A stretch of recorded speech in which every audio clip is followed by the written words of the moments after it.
Okay, Assalamualaikum guys, apa khabar? Sorry beberapa hari saya tak update video. Bukan tak nak update, kekangan pasal balik kampung. Faham-faham lah kalau Pantai Timur ni, Kelantan, dia punya tu tak boleh nak bincang Dia punya jam dan juga ialah nak fokus kat situ. Lain pula memang out. Dan seperti kita tahu, kalau raya dulu kan, kita boleh tengok dengan sekali dengan minyak pun boleh habis guys.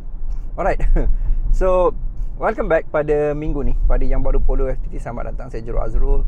Dan saya banyak juga bantu Alhamdulillah dalam masa 6 tahun lepas, sejak akhir 2016 khususnya, sekarang 2022.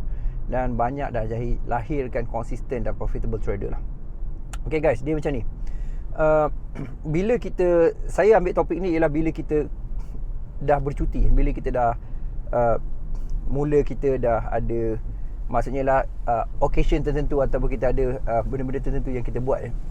Satu perkara yang saya nak you faham ialah mengenai macam mana sebenarnya satu cara, iaitu untuk understand dari segi untuk refocus. Okay, tajuk saya ialah untuk refocus. Macam mana sebenarnya untuk kita fokus dan juga kita untuk jadi trader yang lebih efisien dan juga menghasilkan iaitu tindakan. So sangat penting untuk you faham pasal konsep refocus ni.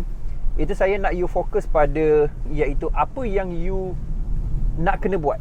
So jadi sebelum kita nak pergi yang kita buat tu, kita kena fokus apa. Tahu yang pertama guys, iaitu kita kena fokus dari segi kita punya iaitu mindset kita. Sangat penting untuk kita faham konsep iaitu where energy goes, where focus goes, energy flows. Alright, di mana kalau kita fokus ke situ, energi kita semua, kefahaman kita akan bawa ke situ. Lepas tu yang seterusnya juga adalah sangat penting untuk kita faham mengenai iaitu what you focus expand. So maksudnya apa yang you focus dia akan berkembang. Jadi you sangat-sangat penting untuk ada fokus sebenarnya. Jadi fokus ni dia kena datang daripada mindset. Okay, so mindset ni macam mana kita nak garap mindset. Satu ialah obviously you faham, iaitu dengar video, contohnya apa yang saya share pada you setiap hari. Sebab saya fokuskan kepada juga self development dan fokus kepada kriteria utama dari segi self development, fokus untuk financial, relationship dan juga health. Jadi relationship tu maksudnya sama you sendiri, terutamanya relationship dengan diri you sendiri lah. Sebab ramai orang kadang-kadang diri dia terlupa. Lepas tu dengan pasangan kita, of course lah hablum minallah, hablum minan nas, iaitu hubungan dengan Allah dan hubungan dengan manusia, nas manusia. Okay guys, so key dia sekarang iaitu antara perkara yang kita kena jelas dari segi tindakan kita nak recalibrate. Keyword dia recalibrate. So jadi otak ni dia tak boleh biar lama guys. Kalau kita tak fit dia kan, dia akan fit diri dia sendiri. So kata John Kehoe, mind power punya mentor saya, dia kata iaitu mind ni kalau kita biar dia akan sendiri akan cari makanan. So maksudnya dia akan cari semua input-input yang mungkin kena ataupun tak kena dengan kita. So ini adalah risk pada kita guys. So maksudnya kita bangun-bangun je tengok social media sebagai contoh, kita tengok TikTok, tengok Instagram, tengok Facebook. So jadi kita secara tak langsung dia masuk dalam kepala kita. So kita ingat macam itulah yang kita patut fikir hari tu, ataupun dia akan somehow dia bagi input pada kita untuk kita berfikir macam tu. Dia ibarat macam ni lah. Dulu ada satu, saya tak ingat, Jim Rohn tak silap saya, dia buat satu eksperimen di mana air kosong, ada air satu air balang dia kata perhatikan apa yang kalau kita inputkan dalam dia. So maksudnya kalau kita letak contohnya cecair warna merah, of course dia akan merah walaupun setitik. Jadi kita mungkin ingat iaitu kita ni tak terpengaruh, tapi sebenarnya kita terpengaruh guys.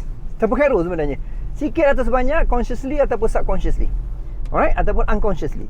Okay, jadi you kena clear. Sama juga dia buat tindakan. Dia kata macam mana nak buang bad habit. Dia kata bad habit tu maksudnya you dah install benda-benda yang dalam balang kaca tu dah macam-macam kotor. Dia kata iaitu you kena keep pouring. Dia kata keep pouring ialah air kosong. Air kosong maksudnya air plain water yang tak ada apa-apa kala. Tapi sekali you pour ataupun you tuang dalam tu, benda tu takkan hilang guys. You kena banyak-banyak kali baru dia jadi clean. So maksudnya sangat penting untuk kita fokuskan mental state kita, iaitu kepada kita punya goal, of course matlamat kita, proses apa yang kita kena buat, dan juga kita kena fikir long term. Sebab many people iaitu overestimate what they can do in 1 year but underestimate what they can do in 10 years. Tu sangat penting dia punya mantra ataupun filosofi tu. Okay, so back pada recalibrate focus. Macam ni, dia awak macam mana pun, bila kita dah bercuti ke ataupun kita pergi berehat dan sebagainya, ada tendensi yang kita hilang fokus. Ada tendensi, mungkin semangat kita kerja kita ataupun bisnes kita, ataupun mungkin juga kita punya iaitu hala tuju kita ada tendensi Okay, bukan salah kita 100% sebab kita dah immerse dalam certain environment di mana of course environment tu ialah stronger than will.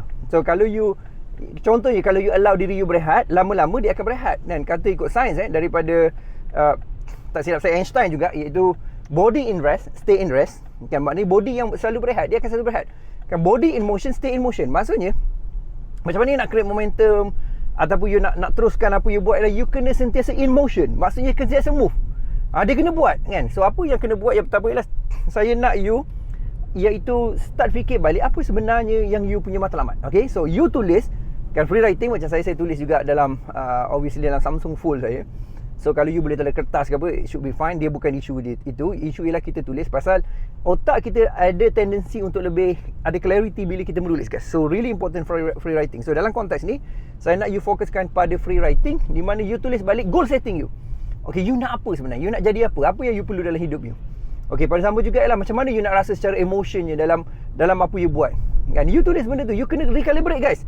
Sebab ikut kajian daripada Brian Tracy dia kata 85%, 85% guys, iaitu orang sebenarnya tidak menulis goal dalam pernah hidup. Adult orang-orang dewasa tak pernah tulis goal. Tak pernah tulis matlamat sebenarnya dalam hidup dia.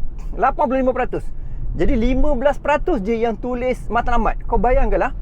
Okey, 85% tidak boleh menulis matlamat. Okey. Dan daripada balance 15% tu kan, hanya sebenarnya ialah 1/5% yang tulis matlamat setiap hari.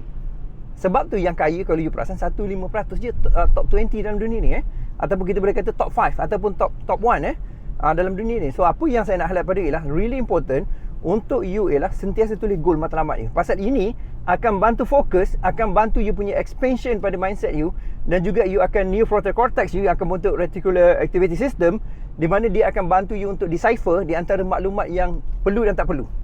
Okay, so itu adalah sangat penting guys, sangat penting. So you kena macam so-called ayat biasa guna ialah you kena jadi autistic. You kena jadi macam orang autism. So maksudnya ialah you kena hidup dalam dunia tu guys. You tak boleh hidup dalam dunia biasa dan cuba emerge jadi orang biasa. Sebab you buat cara biasa, orang biasa of course result dia pun akan sama, dan you expect result berbeza, gila lah. Lepas tu you buat cara orang biasa, lepas tu you expect you dapat macam-macam dalam hidup you. Saya rasa benda tu pun juga gila. So you kena careful dari segi you punya tindakan dan juga macam mana you nak buat dengan lebih baik. Okay, so kena clear. So tulis apakah matlamat dia, apa benda ni, apakah yang nak capai. Dan selalu juga tanya juga pada diri you, really important saya tekankan daripada dulu sampai sekarang ialah what works. Apa sebenarnya yang menjadi sebenarnya dalam hidup aku? Adakah dari segi bisnes aku, dari segi jaya aku, relationship aku, dari segi health aku. Saya selalu tanya these 3 big question pada saya lah. Itu macam mana nak improve saya punya health, macam mana nak improve financial saya, macam mana nak improve relationship saya. Kadang-kadang ada je kita tak terkejar buat, tapi at least you keep macam letak benda tu fokus. Dia panggil dominant thinking. Konsep yang ditekankan oleh iaitu yang sangat ditekankan oleh Dan Kennedy, dia kata ialah dominant thinking. Kita kena selalu isi minda kita, play tape tu, sebab benda tu akan grow menjadi satu fokus, menjadi satu benda fizikal yang nyata dekat luar bila kita selalu ulang dan ulang. So really important untuk apa you play. Kadang-kadang you play lah otak benda negatif you dapat. You akan masuk dalam mimpi lah, you akan nampak benda-benda yang tidak sepatutnya lah, macam-macam you akan nampak, dan benda ni akan risikokan you untuk jangka masa panjang. Okay, so saya harap you faham apa saya maksudkan, dan juga you boleh juga ada hasil dari segi tindakan untuk jangka masa panjang guys. Alright, so itu cerita lah pasal fokus. So fokus, letakkan tindakan pada fokus yang sepatutnya, dan juga buat tindakan yang sesuai dari segi apa yang you buat untuk jangka masa panjang. Okay, baik guys. So dalam satu konteks lagi, iaitu you kena tuliskan apa yang workable dalam you punya relationship kan, apa yang workable dalam you punya financial, apa yang workable dari segi apa you buat ni. So you fokus pada benda yang workable guys. Okay, dan benda yang tidak workable you update, ataupun you tulis balik, you buat balik apa benda yang sesuai supaya you boleh hasilkan itu result pada you. Okay, so saya rasa itu saja. Really important untuk put back focus you. What work, what didn't, how can differently, dan apa yang nak capai dari segi financial, apa yang nak capai dari segi you punya health, apa yang capai dari segi you punya iaitu khususnya dari segi relationship you. Tapi on top of semua priority tu, benda yang sangat-sangat priority ialah health you. Please jaga, please exercise, please lakukan calorie deficit, please cleankan. Pasal satu ialah memang you tak rasa sekarang, mungkin sebab you muda, tapi eventually nanti you berusia, you akan thank pada diri you, dan you thanks saya bagi penekanan dalam konteks ni. Alright, so hopefully kita jumpa lagi untuk akan datang, dan thank you so much agak panjang. Saya sekarang ni sedang pergi ke rantau panjang ni, sampai Wiz pun dah tukar-tukar buat video untuk you ni. Tapi somehow hopefully kita get back guys. Get back, kita put energy back, put focus back, dan juga kita make sure dalam masa 6 bulan terakhir ni, tahun depan kita akan change kita punya life dari segi financial relationship ataupun dari segi kita punya health. Alright, jumpa lagi dalam Salam Hormat dan jumpa dalam video seterusnya. Saya akan keep posting video setiap hari untuk bantu you dari segi motive to action, motivation, dari segi create momentum, dari segi creating result dan clarity dari segi mind. Alright, jumpa lagi.